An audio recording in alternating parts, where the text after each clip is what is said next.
we have to start off with the USMNT versus France Olympic preview.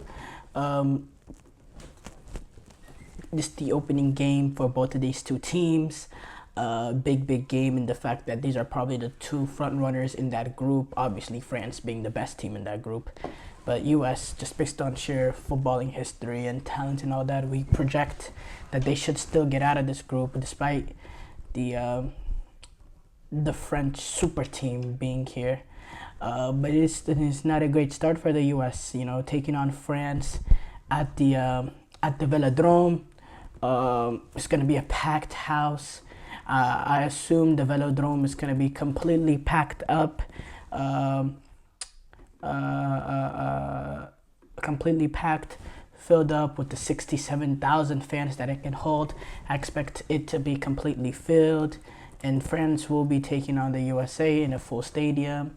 This is this is a side, and these U23 players, not much has played under the pressure that these U.S. men's national or Olympic team players will face at this in this opening game. Now, I'll tell you what.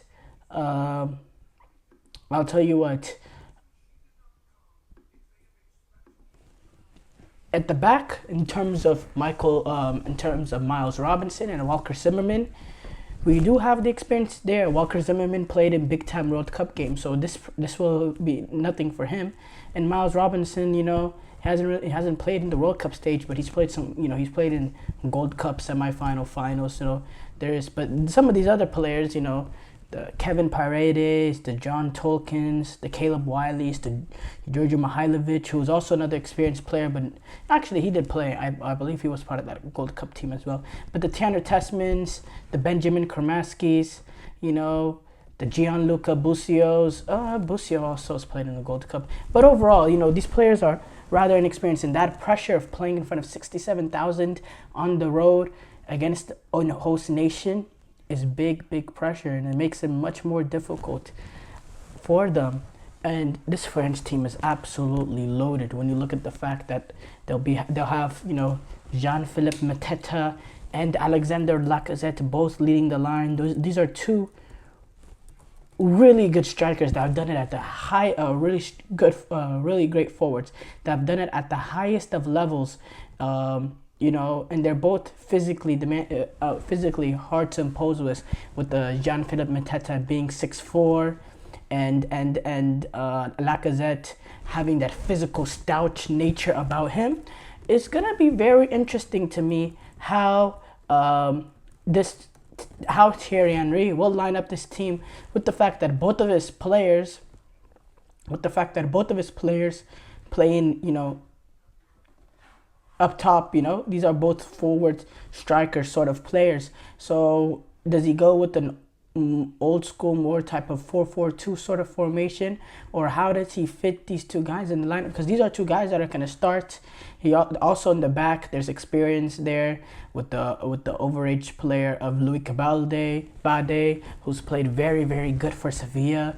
One of those players that's just unlucky in the fact that he misses out when you look at the likes of unlucky when he misses on the France national team because of the amazing amount of center backs that they have. But you also have the likes of Michael Olise that's going to play, he's a winger / midfielder who can give you a little bit of everything, this huge quality, set piece specialist. Ryan Cherki, we know the quality that this player has. Overall, this is a French team that is very loaded, and that provides a lot of quality. There's goals into this team. There's quality in this team. Defensively, they're very solid. There's not much holes there. I think the biggest question mark is really Thierry Henry. Thierry Henry has been a manager that hasn't improved much as a manager, in terms of what he did at Monaco, Montreal. Hasn't improved much in his time as a manager, and now has this time as a U23 head coach for this Olympic team playing at home. Maybe he can revive his managerial career, because if he can lead this team to a gold medal, I think it's a very good way to kind of revive his career. So yeah, that'll be interesting. Mm, mm, mm. But yeah, so in the last preseason or friendly that they played, not preseason, but friendly that they played with a 4-4-2. They brought in Olise in a more midfield role, played him alongside Enzo Miliot, Manu Kone, Joris Shortart, and then had Philip Mateta and Lacazette as the two forwards up top. So it's a little bit more of a direct approach, and it puts the onus on the likes of Miles Robinson and Walker Zimmerman to really because they're they don't have a numerical advantage there with the fact that and Miles Robinson and the and Walker Zimmerman. Now what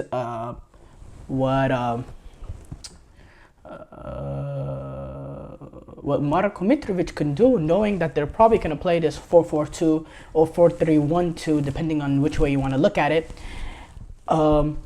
Maybe he might go with, I'm talking about Mitrovic, or Mirotic, I can't say his name right, but the US Olympic coach. Maybe he goes with three at the back, so they have that numerical advantage of their center backs going up against Philip Mateta and Lacazette, just so they have that numerical advantage. This is obviously going to be a game that they're going to have to sit in, they're going to have to play in the counter, and they're going to rely on moments. They're not going to be able to dominate this game with patterns of domination, of being able to move the ball around. They're not going to play this possession-oriented.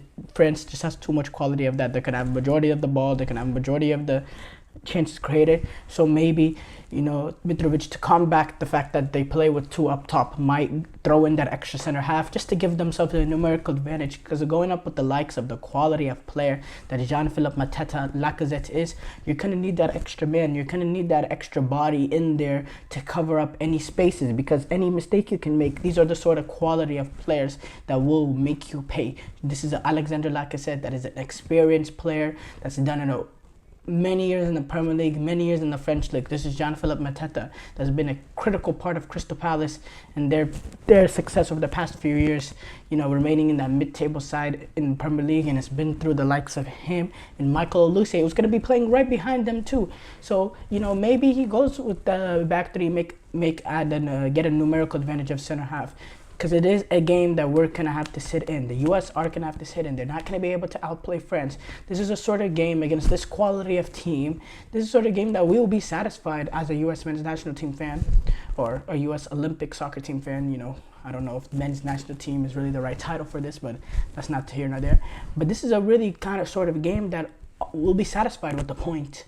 And the fact that, playing against the host nation in the opening game is really a very difficult task, and the fact that you're going up against all this sort of you're going up against all 67,000 fans in the stadium, mostly all of them, or not all of them, but a lot of them going to be French fans. I'm pretty sure there'll be a good contingent of US fans traveling at the Olympics, maybe a lot of casuals trying to tune into the first match of the Olympics, first big event for the Olympics for Team USA. So I'm not going to say there's not going to be a lot of people, there's not going to be no US fans, but it's going to be a majority pro-French contingent. And this is a France U23 team that's going to come in and they're going to want to set the tone for the tournament. They're going to want to start with a bang. They're going to want to start on positive momentum in this tournament and build something special. That I'm sure that's what Thierry Henry is preaching to us. This is the start of something special, and they're going to want to start off with a dominating way. And also keep in mind, a few months ago, the US U23 team took on France, and it did finish 2-2. It finished 2-2, and that's something that France, they were able to look at the US and say, now the US, you can say this the same for the US, but it finished 2-2, a little bit different teams. I think Kate Cowell scored in that game. For some reason, despite his great season that he's having today, this season in Chivas, he's not part of this team. Yeah, that US France game, this US France game, it's going to be very, very interesting. Now, I think here's the problem. The problem that the U.S. rely on themselves in is, yes, if they sit in and they play for the draw, okay, but I don't think, eventually, you're going to need to be able to stove off pressure and get players off your back, and you're going to need that target man. Can Duncan McGuire provide that threat in behind? Can Duncan McGuire provide hold-up play? Is he the sort of player that you can play through in these sort of moments? And, and now if we can get the ball to the likes of Kevin Paredes and Taylor Booth, maybe they got some ability to do it in transition. But with Duncan McGuire up top now, he's gonna work hard. But is he gonna provide that a little bit of quality up top? Is he sort of target man that when you play the ball to him, it'll stick and he can get another player in and spring an attack? Does he have the quality to do that at this sort of level? That's a major doubt I have. And yeah, I mean, if I had to predict, obviously I'm gonna predict the France win. They're just much better overall. They're a better team, but the US they could make it interesting. They could.